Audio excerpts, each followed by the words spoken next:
നല്ല പെരും മഴ കേട്ടോ.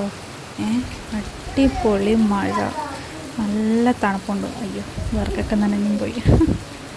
അപ്പോൾ മഴയത്ത് എനിക്ക് അട തിന്നാനൊരു കൊതി. ശരി, എന്നാൽ പിന്നെ ഉണ്ടാക്കി കഴിക്കാം.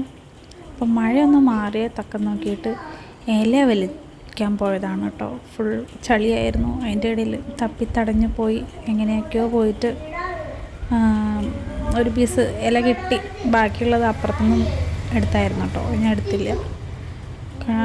നിലം ഫുള്ളും വഴുക്കലായിരുന്നു. അതുകൊണ്ട് ഭയങ്കര ശ്രദ്ധിച്ചിട്ടാണ് അവിടെ നിന്നത് തന്നെ.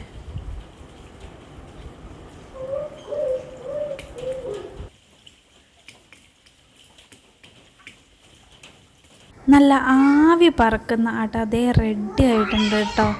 ആ വാഴൻ്റെ ഇലയും കൂടെ മിക്സായിട്ടുള്ളൊരു സ്മെല്ലുണ്ടല്ലോ, എന്ത് മണമായിരുന്നു എന്നറിയോ. പിന്നെ ടേസ്റ്റ് പറയേ വേണ്ട. ഞാനൊരു 4-5 എണ്ണേ തിന്നുള്ളൂ കേട്ടോ. അപ്പോൾ ഇത്രയേ ഉള്ളൂ. ബായ്.